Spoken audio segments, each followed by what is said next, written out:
It's the Locked On Flyers podcast for Tuesday, November 18th, your daily dose of Flyers news analysis at high quality content that's trying to sort out what to do with the Flyers defense. I have some ideas.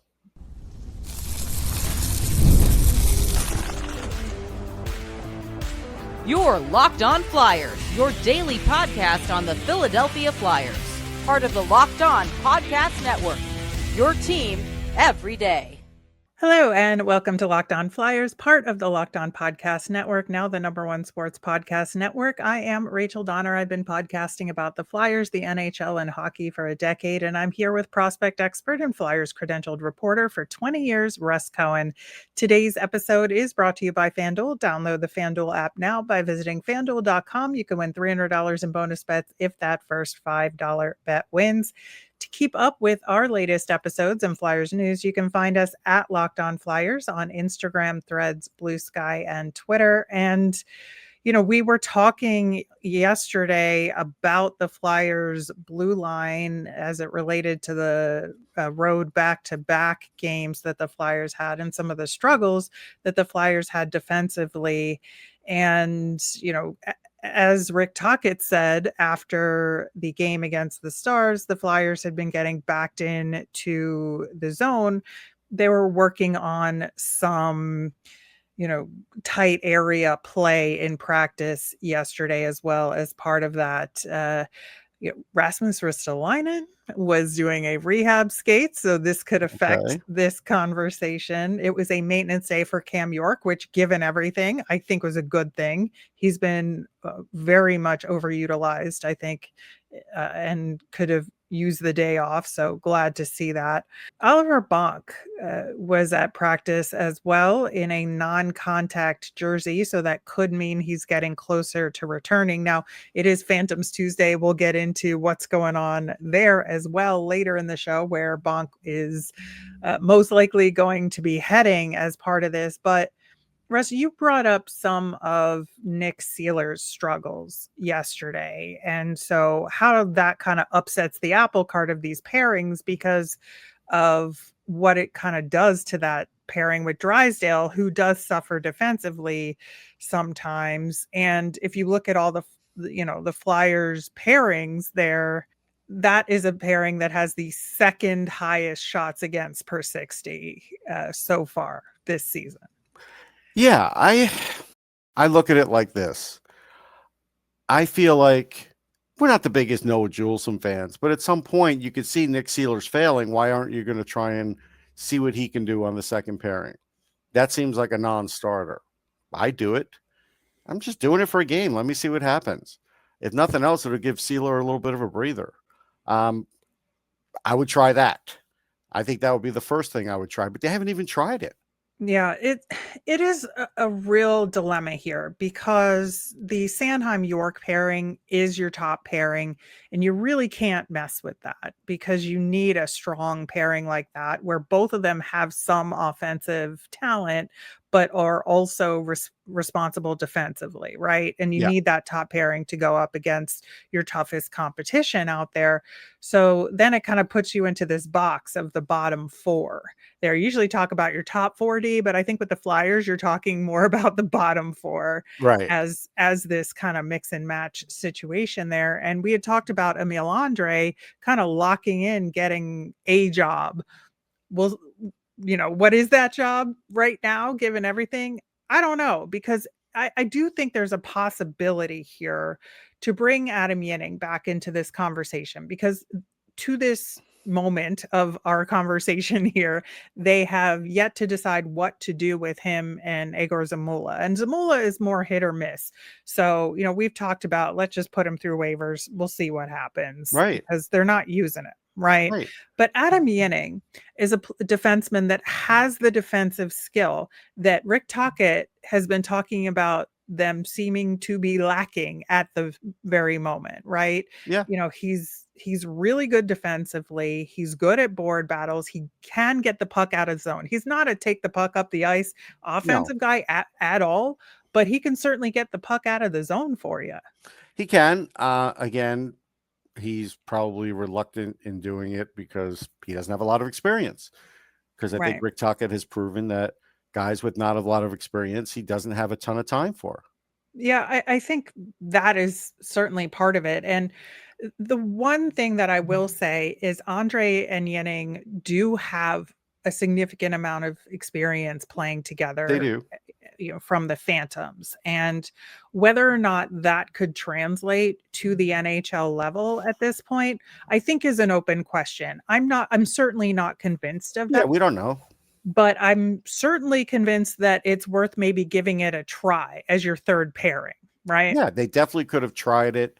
It seems at this point, it's probably past it. The discussion's probably over for whatever reason, whatever, he failed to meet in their eyes. But early on, this definitely could have been tried. Like there's no reason, but I just feel like we're at this point in the season now and they've dug in and they're not going to do it. But I think it could have been tried a few weeks ago.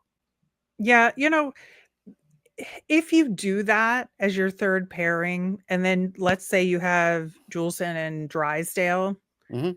as your second pairing there. Again, I don't love that Juleson Drysdale But it might be pairing better.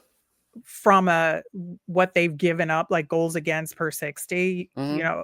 of what they've played this season. Now, they haven't had a ton of time on ice together, so small data, but I think it's worth giving it a try again, given that we've seen Juleson, to your point, make some progress so Mhm. far this season and playing better on average recently than he did at the beginning of the season. I think Drysdale, has his moments defensively, but I do think that Drysdale could benefit from Juleson's uh, defensive side of things in terms of feeling more confident about pushing forward offensively. Yeah, and we're not like taking Nick Seeler out of the lineup indefinitely. What we're doing is creating a rotation that the coach said was going to happen that really hasn't happened. Right. And I think that having Nick Seeler be part of that rotation And is Andre. important, and Andre too. But I think there's been a hesitancy to have Nick Seeler be part of the rotation that sits, Right. just because he is so skilled. And we're Mhm. not saying he isn't, but I think he needs a rest. I Mhm. really do. And so, other than Cam York, I think Nick Seeler is the next guy in line who really needs a maintenance day. Yeah. But Yeah, I agree. I mean, again, I just feel like the Flyers are locked into a spot here where, like, I'll give you an example. I remember on our show, I said, hey, why didn't the Flyers even try and get Donovan Zabrongo back in when he was released, right? So he was either released on the 14th or yeah, 15th of October. So, like, I went back and I looked at the standings. And so, like, as an example, the standings on the 15th of October, the Panthers were 9th, the Flyers were 23rd, and Ottawa was 30th. So, yeah, I mean, the Flyers were low on the totem pole there. They definitely should have gotten them before Florida had a chance at them. And I'm not saying they should have had to have definitely missed out on them, kind of a thing. But I'm saying he's done really well for Florida, like to the point where he's become a defensive specialist for them. He's got a couple points, and Maurice loves him. I'm only saying the Flyers aren't open to any of this because they have too many marginal defensemen already. That's my basic point here. I'm not killing them for that, but there'll be others. And if you're locked into these guys and you're afraid to send them down, you're basically you're out of the running for anything like this happening. And they're not good enough for that. right. And I think, we mentioned sending them down. I think the other option is trading one of Right. them, right? And Yeah. getting something in return, even if it's like a depth round pick or I mean, especially now with Risto on the horizon, if you wait and Risto's knocking at the door, people aren't going to give you a dime for these defensemen. They're just going to wait till they're waived. So that's, exactly. so if you don't do it now, then you will get nothing anyhow. Yeah, I think honestly, that's the best strategy here is try and trade Zamula and at least have Yeah. one less body in the way there. Because I think of Zamula and Yenning, I think Zamula is more likely to be picked up Me too, on just because of waivers. NHL experience. Right. And so if he has value that you think he'll get picked up on waivers, then he has value for a trade, no Right. matter what it is. And even if it's getting a Phantoms level prospect that will help that team, even if it's a depth round pick, that's still an asset and it takes away a roadblock and it doesn't negate what Zamula could bring to the table for the Flyers, moderately though it is, right? Yeah.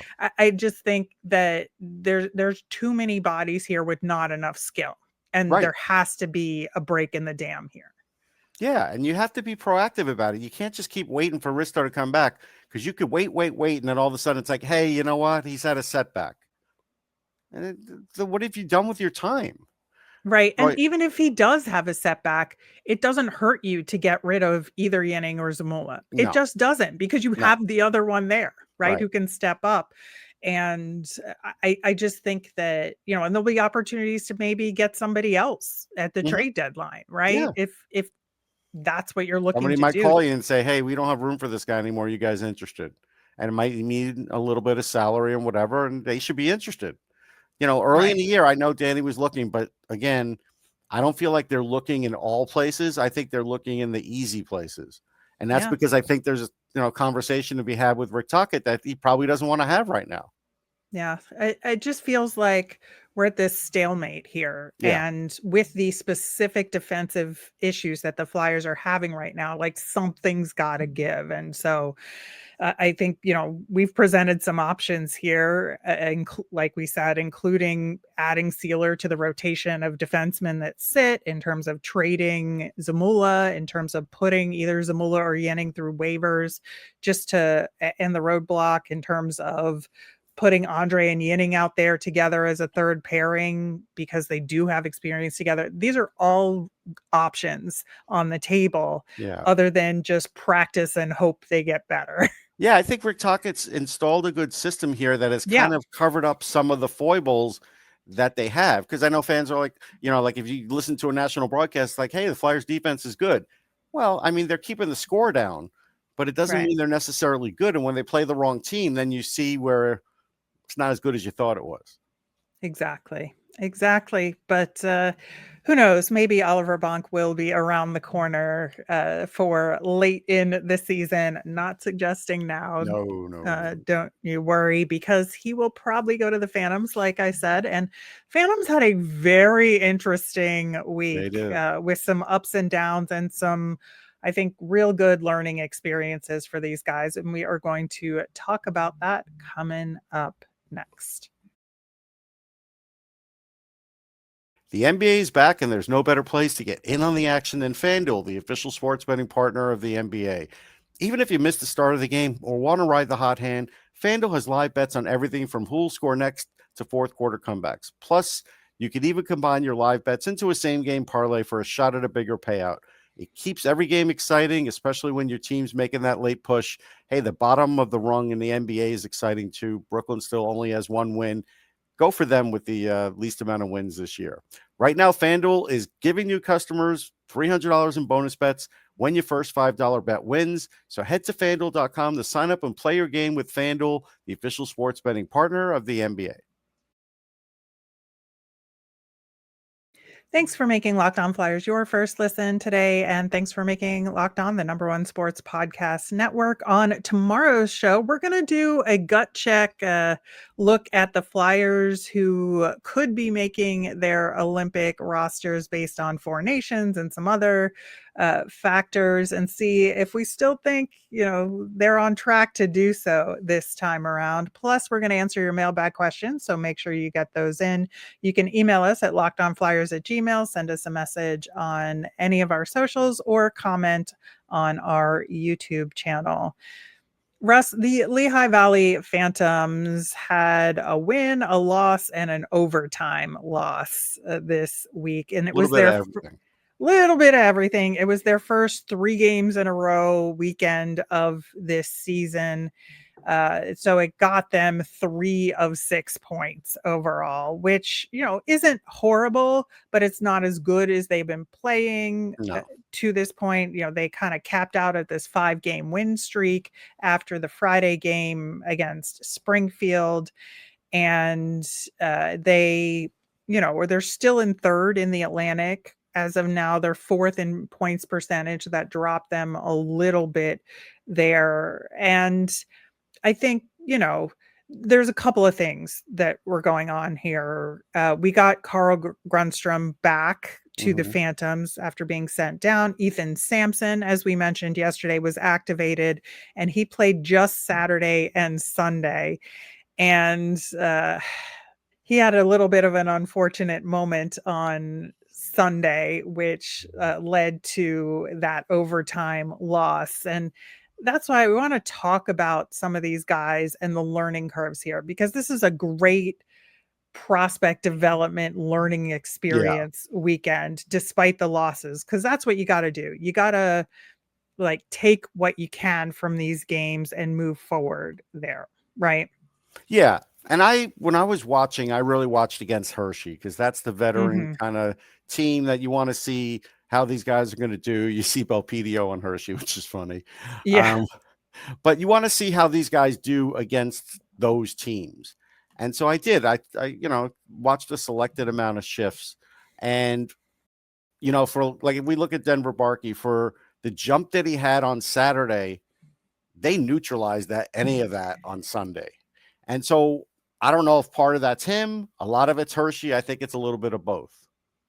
Yeah, I think so. I think this was Denver Barkey's first 3-game weekend too. And I think a lot of the Phantoms ran out of gas in some ways in this game, despite the fact that each team had 37 shots on goal in it. That was the other thing, is that they wore themselves out. Lehigh Valley had 41 shots on goal on Saturday, 37 against Hershey in the rematch on Sunday, and 2 very tight games. And you saw the scoring went down significantly in the second game because they were tired and their shot just wasn't there, right? Yeah, and I'll say, like, Hershey looked physically stronger. So like when they were going up against Bump and Barkey and those guys, like I saw Bump fall down like at least 3 times on Sunday. And and that's just a function of, hey, he's trying to battle these guys and they're all battling him. They both, had some scoring over the weekend that looked good. Barkey, especially on that breakaway, was nice. Gendron, we could talk about him too. He had a heck of a setup too. But the thing about Bump is, I understand everybody wants to get excited because he's moving up in the scoring race and everything else, but the other parts of his game still need work. And Hershey knew that, and Hershey was taking advantage of that, and he had some tough shifts as a result. He absolutely did. And that's the thing, is like, if a team can wear him down, he's got to learn to battle through that. Right. And I think that's the case for both Bump and Barkey, right? Yep. So if you just look at the numbers, to your point, Alex Bump had a goal and 2 assists on Friday. It was a great game for him. So that was his game Friday.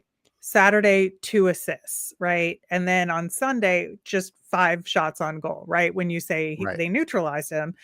And that's what he has to work through there, right? And Denver Barkey, 2 goals on Friday, a goal on Saturday, 0 shots on goal on Sunday. And it was the same pattern with the 2 of them. Now, I will say I absolutely love that they have Lane Peterson as their center, because I think he's really helping them along from a development perspective. And he's getting on the board himself quite a bit. He had 3 assists on Friday and a goal on Saturday, and continues to be part of the top 5 in scoring on the Phantoms. And so I think it's important that they kept that line together for the entirety of the weekend, just to ride it out, because, I think in the past they've mixed and matched too much.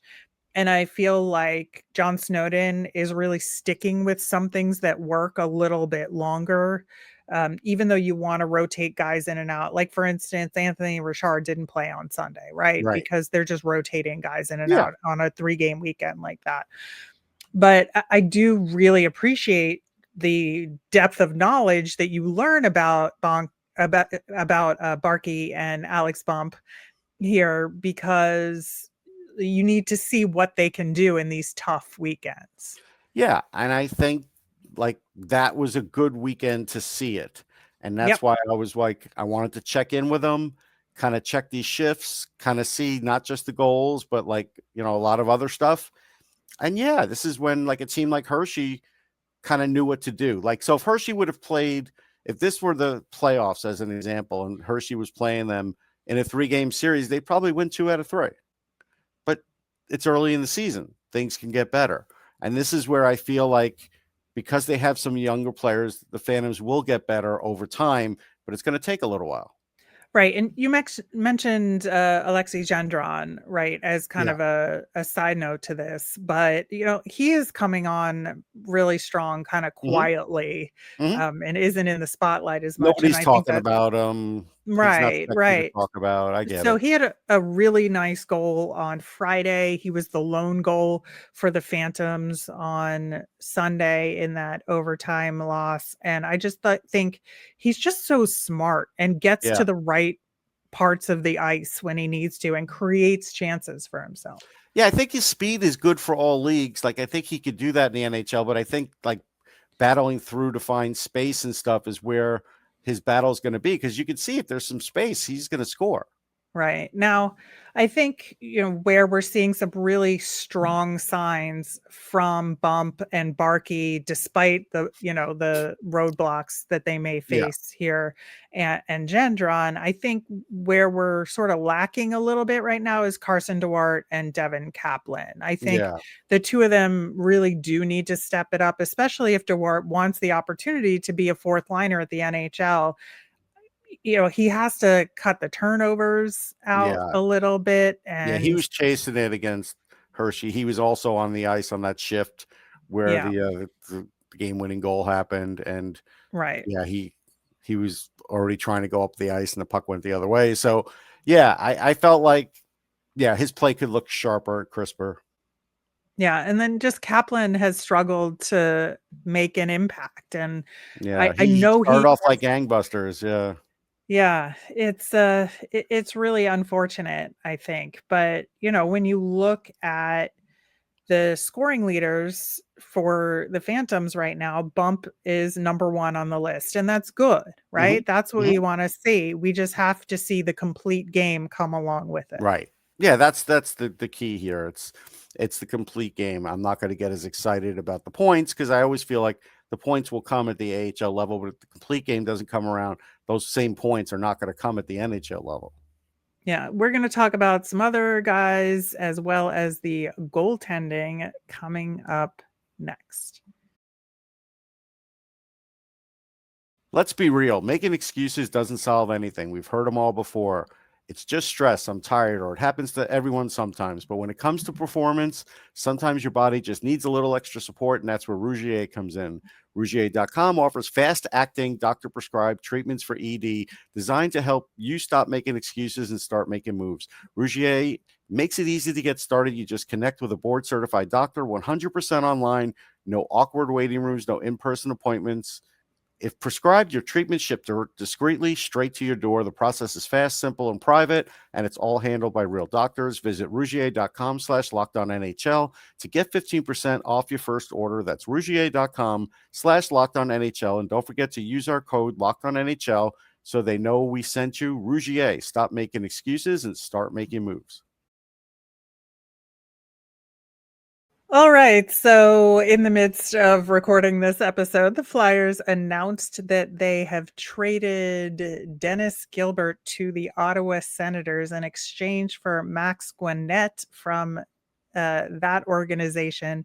He was an unsigned RFA, Russ, but right-handed defenseman, which relates to our earlier conversation in the show. What do you think about this sort of minor deal here? I mean, I'll just go to Bruce Garriott's column in the Ottawa Citizen where he said, hey, this guy's unsigned. I guess they should try and trade him for somebody that can help. Well, they got Dennis Gilbert, a guy who probably could help. Like, I'm really clueless as to why the Flyers did this. If it's just because he's a right-handed shot, sure, you're rolling the dice on a right-handed shot defenseman. But at the end of the day, that's all you've done here, because he played a couple of years ago in the NHL for 2 short little stints. His minor league numbers are what his minor league numbers were. I mean, I looked at, his stat, and he was 51% in the offensive zone as far as zone starts. So, okay, if he's a career AHLer, fine. You could live with that in the AHL and get a little offense out of him, and that's fine. If you're expecting anything more, I would not expect it. Yeah, it is kind of a bizarre deal signing him to a 2-way deal as well. Well, this is where I think the delusion is, unfortunately, because could they use a right-handed shot up at the NHL? Sure. Is this the best way to go about it? Yeah. No. And what does that do for the rest of the logjam that we talked about? Right. Just makes it worse. Yeah. Very interesting. We'll see what it is interesting. We'll see what they have in mind for him. And I mean, look, just 2 weeks go. It may take months because he hasn't played. So, it might take him months just to see what you have anyhow. Yeah. Well, as we know, who did play for the Phantoms this past week for the first time this season is Ethan Samson. And, it was definitely, again, a real good development learning experience, couple of games for him, right? Because I thought he looked, pretty okay on Saturday for most of it. And there was just, a really unfortunate play on Sunday in the overtime, which, he lost the puck, which led to the rush the other way. That was the game-winning goal. Yeah. And, he was out there with, I believe, Peterson and Bump at the time, who had gotten a couple really good chances that missed the net. Unfortunately, but so it doesn't reflect any shots on goal, but they had some very good puck possession in that overtime. And so, I certainly hope that doesn't derail anything Ethan Samson is doing. I don't think so, but do I know for sure? No, I do not.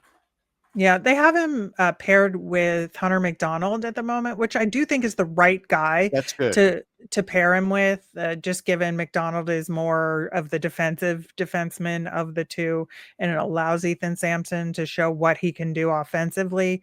Unfortunately, McDonald had to leave the game early on Saturday because he got hit in the ear by a puck from Carson Bjarnason. It was awful. It was friendly fire. And he was bleeding out of the side of his head and whatnot. But he did come back on Sunday. Ears have a lot of blood vessels in them.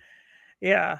So hopefully Hunter McDonald is healing up okay. And I do hope they keep this pairing together. Yeah, it sounds like a good pairing.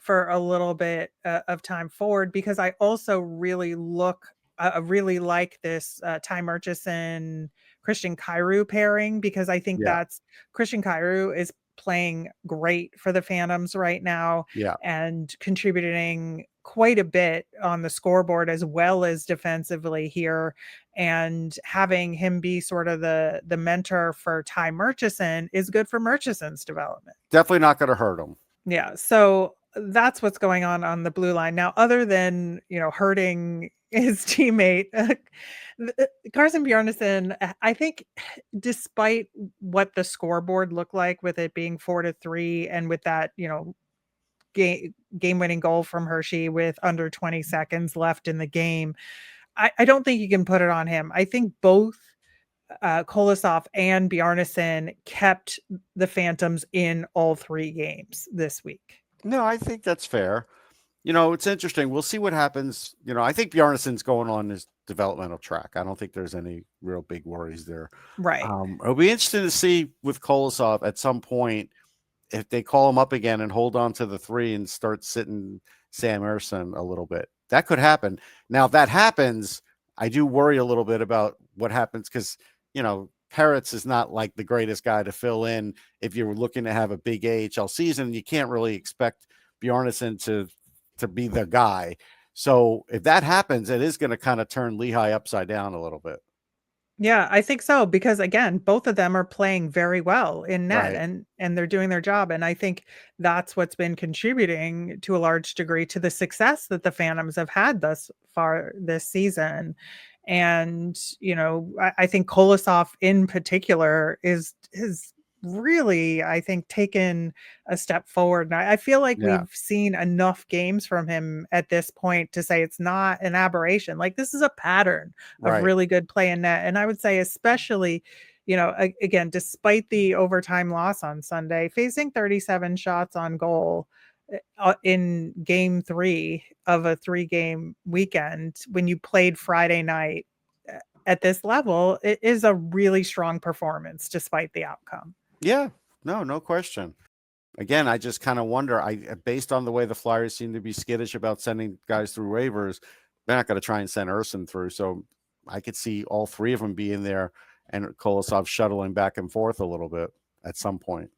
Yeah, I mean, I don't know that I would do it now because I wouldn't want to derail any of that progress. But, Right. I want him to play at least, I don't know, 8 to 10 more games at Yeah, I Lehigh don't know if they're going before to I wait that long. If Urson stays on the track he's on, Kolosov stays on the track he's on, I don't think it'll be that many. I know that's not what Rachel wants, but I don't think that's going to matter.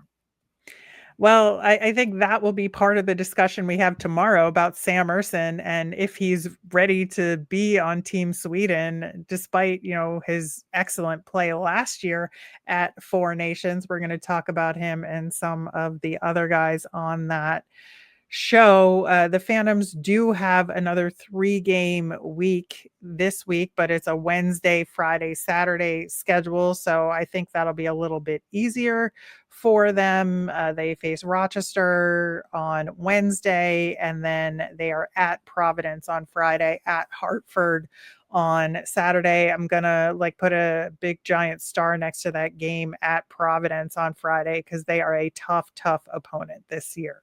Yeah, no doubt. I mean, that's so we'll see. We'll see what happens. We'll be watching. Yep, absolutely. All right. As a reminder, we do have our mailbag on the show tomorrow as well. So let us know your questions on any of our socials at Locked On Flyers. You can email us at lockedonflyers@gmail.com or comment on our YouTube channel. I'm Rachel. I'm on Blue Sky and Twitter at rmiriam. That's RMIRIAM. I'm Russ. I'm at Sportsology on the same socials, SPORTSOLOGY. Thanks for making Locked On Flyers your first listen. Today, for your next listen, check out the all-new Locked On NHL Game Night. It's every game, every night, until that Stanley Cup champion is crowned. You can get local analysis on a national scale with NHL Game Night on Locked On NHL on YouTube or wherever you listen to podcasts. Have a great day, everyone.